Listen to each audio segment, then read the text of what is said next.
వాళ్ళ పేరు నమోదు చేయడం మాకు తెలుసు, అందరికీ తెలుసు, దేశ ప్రజలందరికీ తెలుసు.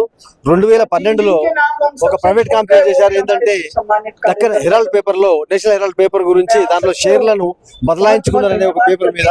కానీ ఇది స్వచ్ఛంద సంస్థ, ఆర్గనైజేషన్ లో ఎలాంటి లావాదేవీలు లేవు, క్యాష్ ట్రాన్సాక్షన్ లేదు.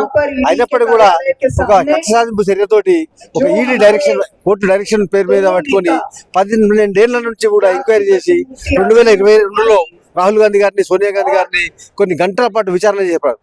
ఆ విచారణ చేసినప్పుడు కూడా ఏం తెలియకున్నా గానీ ఒక 3 సంవత్సరాలు మళ్ళీ ఉండి ఈ రోజు ఏదైతే మళ్ళీ దేశంలో ప్రజల దృష్టిని మళ్లించడానికి చాలా ఏదైతే అన్ని రంగాల్లో విఫలమై విద్యార్థులకు, యువకులకు వారి యొక్క కోరికలు నెరవేర్చక, ధరల పెరుగుదల నరకటం లేక ఒక ప్రజల యొక్క దృష్టిని మళ్లించడానికి రాహుల్ గాంధీ గారు ఈ రోజు ఏదైతే పోరాడుతున్నారో వారిని భయభ్రాంతులకు గురి చేయాలని బుక్ చేశారు. అలా కేసులో ఎలాంటి జరగలేదు వాళ్ళకు. కాకపోతే ఏంటంటే ఒక హరాస్మెంట్ చేయాలనుకున్నారు వాళ్ళు అరెస్ట్ చేస్తే ప్రజలందరూ కూడా, ఈ దేశ ప్రజలందరూ కూడా గమనిస్తున్నారు.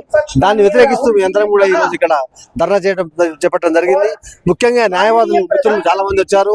తెలుసు మాకు చట్టంలో ఎలాంటి లొసుగులు ఉంటాయో, ఎలాంటి విధంగా ఛార్జ్షీట్ వేయడం వల్ల మాకు ఎలాంటి ఇబ్బందులు వస్తాయో తెలుసు. కాబట్టి న్యాయస్థానాల ద్వారా పోరాడి మేము విజయం సాధిస్తాం. దానికి కూడా ప్రజల మద్దతు కూడా కూడటానికి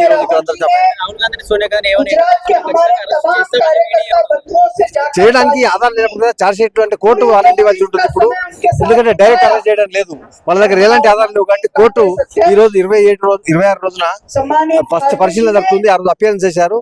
అపియరెన్స్ లో వాళ్ళు కోర్టు అవసరము అనుకుంటే కస్టడీ అవసరం అనుకుంటే చూడు తప్ప కస్టడీ అవసరం లేదు. ఎందుకంటే ఛార్జ్షీట్ ఫైల్ అక్కడ ఏదైతే మళ్ళీ అరెస్ట్ అవసరం లేదు, ఇన్వెస్టిగేషన్ లో మాత్రమే అవసరం ఉంటుంది. వాళ్ళు ఇన్వెస్టిగేషన్ కంప్లీట్ చేసి వాళ్ళు ఛార్జ్షీట్ ఇచ్చారు. కానీ కుట్రపూరితంగా ఏంటంటే ప్రభుత్వానికి ఒక భయం ఉంది కాబట్టి ఇంకా ఛార్జ్షీట్ ఇచ్చే ఉంది, ఇంకా మేము రికవరీ చేసే ఉంది, లేకపోతే ఇంటరాక్షన్ చేసే దానికి ఏమన్నా పిటిషన్ చేస్తే చెప్పలేము. అయినప్పటికీ కూడా ఈ రాష్ట్ర ప్రజలందరికీ తెలుసు అసలు దాంట్లో ఉన్నదే 90 కోట్ల వాల్యూ బిల్డింగ్స్. ఏంటంటే ఇది ఒక ట్రస్ట్ ప్రాపర్టీస్ ను ఒక దేశ స్వతంత్ర పోరాటం నుంచి పోరాడిన పత్రిక అది హెరాల్డ్, నేషనల్ హెరాల్డ్.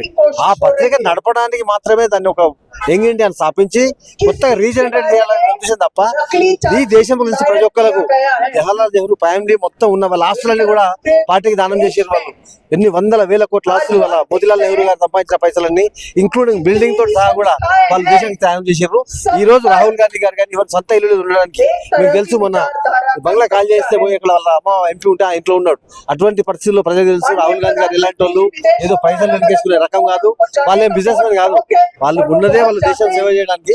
కాబట్టి వాళ్ళంతా ఏది చెప్పినా అది రేపు రోజున రానున్న రోజుల్లో న్యాయస్థానాల ద్వారా కానీ ప్రజల ద్వారా కానీ తెలిసిపోతుంది. అంతా బట్టి కావాలని ఇబ్బంది పెట్టడానికి చేస్తుంది తప్ప ఇంకోటి.